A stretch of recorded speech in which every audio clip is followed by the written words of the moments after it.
Everyone, welcome back to my channel. কেমন আছো তোমরা সবাই? আশা করছি সবাই খুব ভালো আছো। আমরাও ভালো আছি। সকাল সকাল ঘুম থেকে উঠে ফ্রেশ হয়ে এখন ফুল তোলার পালা। আজকে ঠিক করেছি মায়ের সাথে আমিও একটু ফুল তুলবো। রোজই জানো তো, মা যখন ফুল তোলে সকালবেলা তখন আমি ওই দাঁড়িয়ে দাঁড়িয়ে দেখি। তাই আজকে ঠিক করেছি মা এই সাদা ফুলগুলো তুলে নিক, তারপরে যখন জবা ফুলগুলো তুলবে তখন আমি একটু ফুল তুলবো। ছিল তো মা, আর বৃষ্টিকালে দেখেছি ফুল একটু বেশি হয়, বলো মা? দেখো সব থেকে লাল ফুলগুলো কেমন হয়েছে। এই লাল ফুল আমাদের বাড়ির থেকে অনেকে নিয়েও যায়, তাই তো? হ্যাঁ, পোকা ধরে ভেঙে ভেঙে নিয়ে যাচ্ছে। আজকে আমি একটা ভেঙে নিয়ে অনেকে। হ্যাঁ, তুমি একটা নিয়ে নাও, তোমার গাছের ফুল বলে কথা।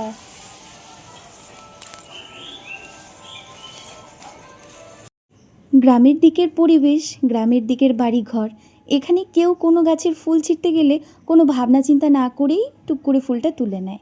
কিন্তু আমার কাছে জানো তো এই জিনিসটা একদমই ভালো লাগে না। আমার মনে হয় যদি ঠাকুরের পুজোতে ফুল দিতেই হয় তাহলে যার গাছের ফুল ছিঁড়ছি তার কাছে একটা অনুমতি নিয়েই না হয় ফুলটা ছিঁড়ি। এমনও তো হয় না যেই মানুষটা গাছটার পরিচর্যা করছে প্রতিনিয়ত তারও সেই ফুল বা ফলটার প্রতি কোনো আশা আকাঙ্ক্ষা থাকে। তাই না বলে নেওয়াটাকে এক কথায় আমার কাছে মনে হয় চুরিই বলে। এখানে এসে নতুন এক পরিবেশে সংসার করার পর এই জিনিসটা খুব ভালো করেই বুঝতে পেরেছি এখানকার মানুষের চিন্তাধারা একদমই আলাদা। তবে জানি না বাবা, ছোট থেকে তো আমরা এই কথাটা শুনেই বড় হয়েছি, কারোর কাছ থেকে কোনো জিনিস না বলে নেওয়াটাকেই চুরি বলে। জানো তো, আজ বহুদিন বাদে নিজের বাড়িতে এত সুন্দর একটা সকাল পেয়েছি, আর নিজের হাতে লাগানো গাছটার থেকে সকাল সকাল ঠাকুর পুজোর জন্য ফুল তুলছি। ভীষণ ভালো লাগছে গো।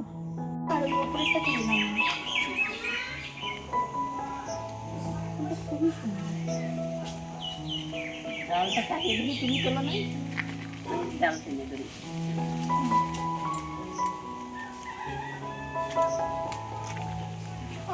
তুমি কি গাছের ফুল দেখে দাও অন্য সময়? হ্যাঁ, যেদিন বেশি করে সময় বলে যে একটা যেদিন এসছি সেদিন দেখলাম গাছে বেশ ফুল টুল ছিল, রাত্রিবেলা এসে দেখছি।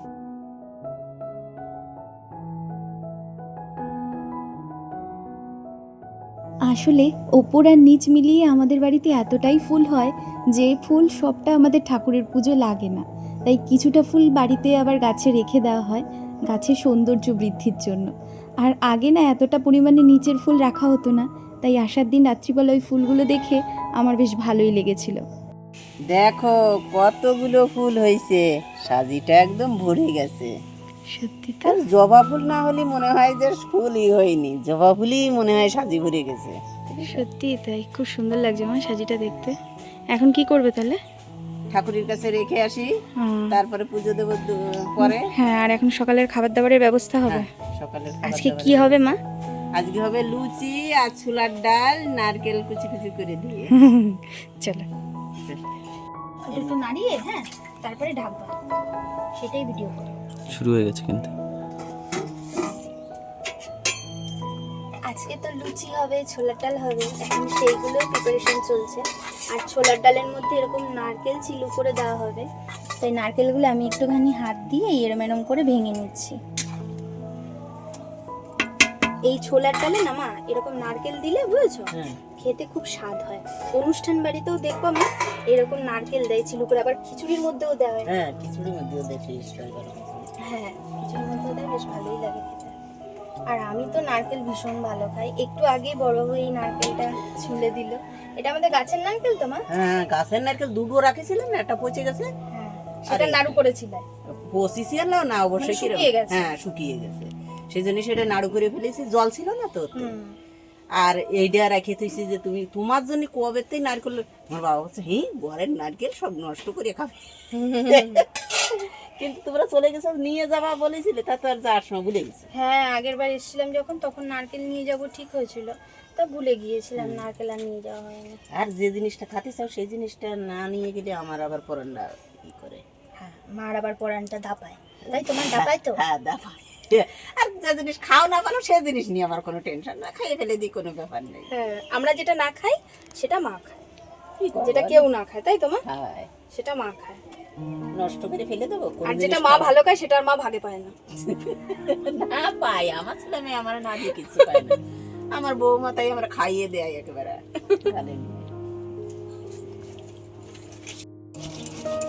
ওনার বাড়ির কাছে আমি যাই গিয়ে তাই এইখানতে কাজ নিয়ে গেছে। এই নুন ঠিক নেই, আসে না, রান্নার সময় আসে। এই যে সপ্তাহে কাজ যদি তো আমার দিয়ে দিয়েছিল 1,000 কইছিল কাজ দিয়ে যাবেন, টাকা দিয়ে যাবেন, কিস্তি দিয়ে যাবেন। আমার আবার একটু বিড়ি বাঁধার দরকার পড়ে। এদিকে দুটো উনুনই ধরিয়ে দেওয়া হয়েছে। বড় উনুনটায় মা ওদিকে বলল লুচিটা ভাজবে, আর ততক্ষণে এই ছোট উনুনটায় আমি এদিকে ডাল করে নেব। আজ তো ছোলার ডাল হবে, তাও আবার নারকেল চিলু দিয়ে, যেইটা এই বাড়িতে আজকে আমি প্রথম রান্না করছি জানো। আসলে এর আগেও আমাদের বাড়িতে অনেক নারকেল থাকা সত্ত্বেও কখনোই না ওই ছোলার ডালে নারকেল দিয়ে রান্না করতে পারিনি। তার কারণ হচ্ছে আমার বড়বাবু না এই নারকেল দিয়ে ছোলার ডালটা তেমন একটা পছন্দ করে না।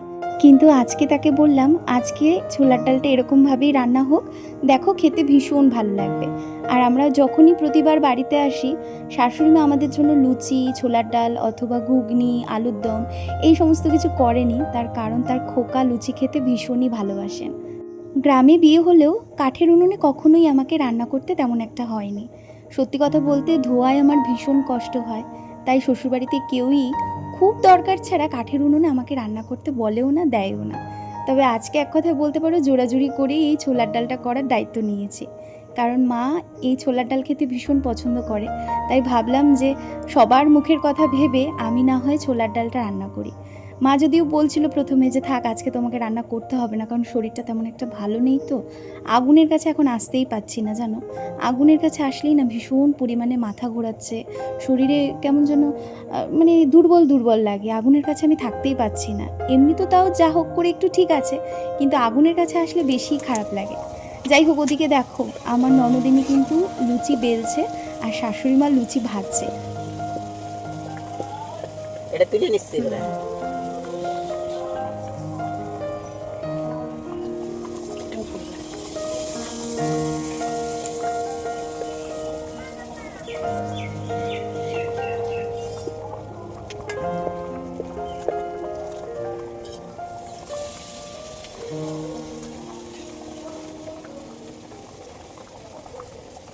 তুলে নাও ওটা একটু।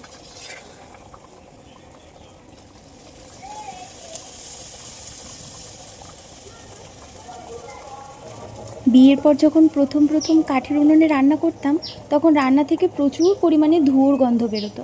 তারপরে শাশুড়ি মা একদিন বলল শ্বশুরমশাইয়ের খেতে ভীষণই কষ্ট হচ্ছে। আসলে কাঠের উনুনে রান্না করতে গেলে সব থেকে বড় যে জিনিসটা মাথায় রাখতে হয়, কতক্ষণ বাদে বাদে একটু একটু করে জাল দিতে হয়। সেইটা না আমার মাথায় থাকে না গো। যখন বড় কোনো কাঠ দিয়ে দেয়, মানে আমার শাশুড়ি মা বড় কোনো কাঠ উনুনে দিয়ে দেয়, তখন আমি ভালোভাবেই রান্না করে যাই। কিন্তু ওই বারবার করে যখন জ্বালানি ঠেলতে হয় তখন আর না আমার ওটা মাথায় থাকে না। তো সেই কারণে হয় কি একটু বাদে বাদে ধুয়ো হয়ে যায় আর রান্না থেকে ধুয়োর গন্ধ বেরোয়। আমি যতখানি ভালো রান্না করি এই কাঠের উনুনে ততখানি সুনাম বা সুখ্যাতি পাই না রান্না করে। আর তাছাড়াও আমাদের এই বাড়িতে শ্বশুরমশাই এমনই একজন মানুষ যিনি পান থেকে চুন খসলেই ভীষণ পরিমাণে রেগে যান। তো সেই জন্যই না সত্যি কথা বলতে সেরকমভাবে চেষ্টা করারও আমি কখনো সুযোগ পাইনি।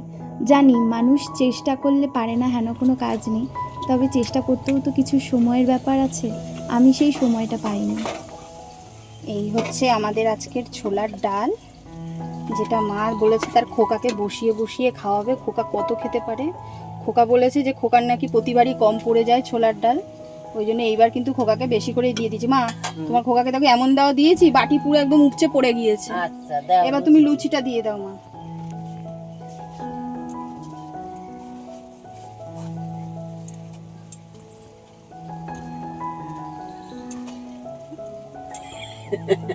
ব্যাস, আরেকটা কোথায় দেবো? দাও এদিকে দিয়ে দাও। হ্যাঁ ব্যাস, এই হচ্ছে আজকে খোকার থালি। ঠিক আছে, লুচি আর ছোলার ডালের থালি। কেমন হয়েছে? খুব সুন্দর হয়েছে। দারুণ হয়েছে দেখতে। দেখতে কি সুন্দর লাগছে দেখো। এবার তুমি খেয়ে বলবে কেমন হয়েছে, ঠিক আছে? আচ্ছা, যাও খাও।